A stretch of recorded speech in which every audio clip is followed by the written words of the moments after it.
बोलो श्री गुरुदेव भगवान की जय। यही नाम सेतु है जिस पर चढ़कर मनुष्य भव सागर पार हो जाता है। इसका नाम है रामेश्वरम दर्शन। जे रामेश्वर दर्शन करही, बिनु प्रयास भव सागर तरही। जे गंगा जल आनी चढ़ही, ते सायुज्य मुक्ति नर पाई। जो रामेश्वरम का दर्शन करेगा, स्वर कहते हैं श्वास को, जो चिंतन करते करते जो श्वास को विदित कर देगा, श्वास को अचल स्थिर सामने खड़ा कर लेगा।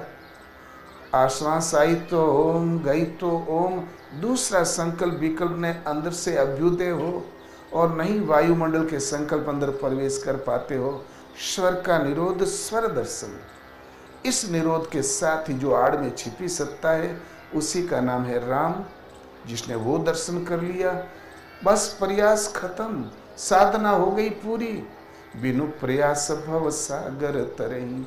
और उस समय भगवान जानकारी देंगे, जे गंगा जल आनी चढ़ही, ते सायुज्य मुक्ति नर पाई। और गंगा जल चढ़ा देगा, वो सायुज्य मुक्ति सह माने वह परमात्मा, उनका रहन सहन, वही स्थिति। नाम के प्रभाव से अथाह भव सागर जिसमें हमें डूबना था वो सूख गया। समुद्र है ही नहीं, भला डूबोगे कहाँ सूखे में। नाम का इतना प्रभाव है तो कैसा भी कुसंस्कार हो कट जाएगा। एक परमात्मा में दृढ़ संकल्प होकर जो उन प्रभु को पुकारे, उस 2-2.5 अक्षर के नाम का जाप, चलते फिरते उठते बैठते, खाना खाते पानी पीते शौच जाते, जिंदगी के हर मोड़ पर नाम याद आया करे। सोने में सुहागा है। सुबह शाम बैठ के आधा घंटा 20 मिनट समय अवश्य दिया करें, जिससे कि कहीं नियम खंडित न हो जाए, जिससे कि कहीं भजन विस्मृत न हो जाए। भगवान जानते हैं जीव मुझे पुकार रहा है। जो भज रहा है उसको पहचानते हैं पहले से, कारण कि सबके उरे अंदर बसत जानत भाव को भाव।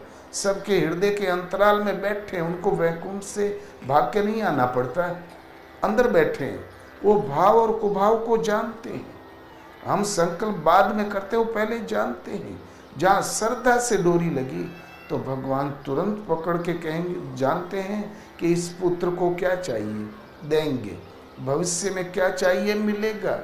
और जब थोड़ा स्तर उठ गया तो भगवान वही व्यवस्था करेंगे जिसमें उसका हित है, परम कल्याण है। बच्चा चाहे आग छुए तो क्या छूने दोगे? फिर भगवान आग नहीं छूने देंगे नारद की तरह, वही व्यवस्था देंगे जिससे उसका परम कल्याण हो जाए। तो करहूं सदा तिन के रखवारी, जिमि बालक राखें मैं तारी। और वो क्या कहते हैं, गुरु महाराज के पास सती अंसुईया आश्रम घोर जंगल में, वहाँ बहुत तीर्थ है चित्रकूट। स्कूल में फेल हो गया कोई तो लड़का भागा घर छोड़ के चित्रकूट। सब जगह भीड़ भाड़ अच्छा नहीं लगा। गुरु महाराज के दरबार में पहुंचा, शांत एकांत जंगल में एक महापुरुष को देखा, मन लग गया। घर में झगड़ा हुआ तो भागा तीर्थ में, वो भी पहुंच गया। महाराज कह दिए, हम विरक्त चेला बनाते तो 1000 से कम नहीं होती। किसी को किराया भाड़ा दे के घर भगा दिया, किसी को घर में सूचना दे के पकड़वा दिया, किसी को डांट फटकार के भगा दिया। उन्हीं को रखा 2 4 6 को, जिनके लिए गुरु महाराज को आदेश हुआ इन्हें रखो। एक लड़का आया 20 वर्ष आयु का, बोले महाराज मैं जन्म भर सेवा करूंगा, भजन करूंगा, शरण में रख ले। वो एक सेठ का लड़का था। तो महाराज ने कहा, क्यों रे, घर छोड़ के क्यों भगा? बोले महाराज वैराग्य जग गया है। बोले ओ, नानी के आगे ननियवरे का बखान, नानी के आगे ननिहाल का बखान, बोल क्यों भागा? तब बोले महाराज मेरी उम्र 22 साल है, 20 साल का हो गया हूँ, 2 साल में संसार में मैं क्या कर लूँगा, इसलिए जो शादी ऑफर आया वो भी हमने मना कर दिया। जब 2 ही साल बाकी है तो क्यों नहीं मैं भगवान का भजन करूं। तब महाराज ने पूछा, तू कैसे जानता कि हमारी उम्र 22 साल है? तब उसने हाथ दिखाया, देखिए महाराज, हमारे आयु रेखा भी नहीं है और हमारी कुंडली में भी लिखा है कि 22 साल उम्र है, बस फिर मर जाएगा। देखिए हाथ रेखा भी नहीं है, जो रेखा वो बता रहा था वो कुछ थी नहीं। अब वो मौत का भय बहुत खराब है, उसकी आंखों में आंसू भी थे, डबडबाई आंखों से देख रहा था। 5-6 लोग आके बैठ के वो भी देख रहे थे, आंखें नीचे थी। इतने में गुरु महाराज ने उठाया छड़ी, खींच के मारा उस हाथ पर, सटाक देना, तो सट हाथ खींच लिया और भागा। वो खंबे के पास जाके दूर बैठ गया। बोले मरने के डर के मारे भागा है। कहता है वैराग्य जग गया। 2-4 खरी खोटी सुनाया। दूसरे दिन बड़े सवेरे उठ के आया। बोले महाराज रेखा तो जाम गई। महाराज ने कहा देखो रे क्या कह रहा है, देखा तो वास्तव में रेखा थी। बोले बोल बेटा अब क्या करोगे, अब तो तुम्हारी आयु जो बढ़ गई। बोले गुरु महाराज हुक्म होता तो घर चला जाता। बोले दत्त तेरी वैरागी की। कहता है वैराग जाम गया। महापुरुष विचार ले तो रेखाएं, भाग्य रेखा बदल जाती और आप स्वयं कर्मों के निर्माता हैं। कैसा भी असाध्य कुसंस्कार है वो भी पलट जाएगा।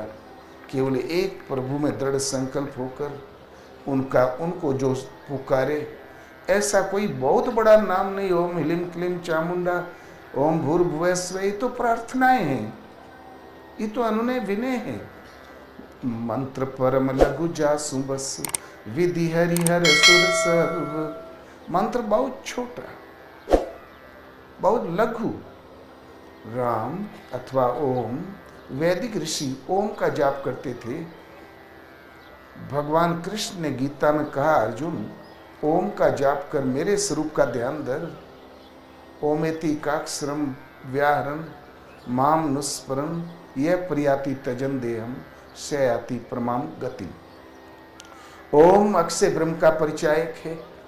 अर्जुन उसका जाप कर। माम नुस्मरण, मेरे स्वरूप का ध्यान धर। अभ्यास इतना उन्नत हो गया कि देहाध्यास छूट गया। उससे देहाध्यास से जिस क्षण ऊपर उठा ततो याति परम गति, तत्सन तुम परम गति को प्राप्त हो जाओगे। तो ओम जपते थे और भक्ति कालीन ऋषि राम, दोनों का अर्थ एक है, परिणाम एक है, सुविधा एक जैसी होगी, चाहे राम को चाहे ओम। जो उन प्रभु को पुकारे ऐसे 2-2.5 अक्षर का नाम, क्यों कि आगे चल के ये नाम श्वास से जपना होगा। बहुत बड़ा पवारा होगा तो श्वास के साथ आएगा ही नहीं। इसलिए बहुत मंत्र परम लघु छोटे से नाम का जाप करें, हर परिस्थिति में करते जाओ। एक प्रभु में श्रद्धा स्थिर करके, और कोई से महापुरुष मिल जाए तो सोने में सुहागा। थोड़े ही समय में जहाँ श्रद्धा से डोरी लगी, आत्मा और आपके बीच में जो माया का पर्दा पड़ा है वो हल्का हुआ, तो हृदय से ही भगवान ही रथी होके आत्मा से जागृत होकर बताने लगेंगे, बेटा ये करो और वो मत करो। और वो ढूंढ के दे देंगे कि कहाँ है गुरु महाराज। संत विशुद्ध मिले परिते ही, राम कृपा करी चित्तवा जेही। वो करुणा करके एक निगाह देख लेते हैं तो विशुद्ध संत मिल जाते हैं। और फिर सदगुरु मिले जाए, जिन्हें संशय भ्रम समुदाय, भ्रम और संशय का सदा के लिए उन्मूलन हो जाता है। एक यादवों के पास बड़ी गाय थी, दूध दही मक्खन राबड़ी रोज दिन। एक दिन मचल गया, बोले मैं राबड़ी नहीं खाऊंगा। तो बोले भाई रे, घर में जन्म हुआ है, राबड़ी नहीं खाओगे तो खाओगे क्या, मालपुआ खाओगे। लोगों ने हंसी में टाल दिया। 10 दिन बाद बोला देखो मैं राबड़ी नहीं खाऊंगा। तब लोगों ने समझाया, देख लोग पाव भर मट्ठा के लिए तरसते हैं, तुम्हें राबड़ी मिल रही है, ये पवित्र देव भोजन है। दूध दही मक्खन मट्ठा तो तक्रम सक्राम दुर्लभ। ये मट्ठे को संस्कृत में तक्र कहते हैं, देवताओं को दुर्लभ है, ये हमारा भोजन है। फिर टाल दिया, उसको बड़ा गुस्सा लगा, वो छोड़ के भागा। गाय को गांव की तरफ घुमा दिया रुख और भागा। 3 दिन 3 रात दौड़ता ही रह गया। एक किसी गांव में पहुंचा, बड़ा भला सा घर था, लंबी चौपाड़ थी, रावला टाइप। लाठी खड़ा किया, बोले भैया पाल आगी, भैया राम राम जय श्री कृष्ण बोला तो बोले तुम कौन, कहाँ से आए? बोले बहुत दूर से आया हूँ। बताया फलाना जिला फलाना गांव। तो लोगों ने कहा ओ वो तो यहाँ से 100 कोस पड़ता है, तुम कब से चला है? बोले आज 3रा दिन है। अरे इतना जल्दी, इतना लंबा आ गया? बोले मैं रात दिन दौड़ता ही रह गया, रास्ते में रुका नहीं। बोले ओ तुमने बड़ी मेहनत की, तुम्हारे आने का कारण? बोले आफत के मारे चले आए। बोले तुम यहाँ रहो, ये बड़े आदमी हैं, इनकी वहाँ तक पहुँच है, वहाँ रिश्तेदारी हैं, तुम्हारा आफत दूर की जाएगी, तुम रहो। लोगों ने सोचा एक बड़ा अच्छा जवान मिल गया, अब फसल कट रही है तो काम देगा कटवाई में। किंतु जब भोजन आया सामने, जान गए कि यादव है, तो बड़े किनारे वाली थाली भर के तो राबड़ी टिप टाप दहने बाएं, उसकी भौहें तन गई। बोले तू कहाँ से? इतने नदी नाला पड़ा, रास्ते में बह भी नहीं गई। फिर छू के देखा तो गर्म, अरे रास्ते में ठंडी भी नहीं हुई। हमसे कोई नीक रास्ता मालूम था क्या?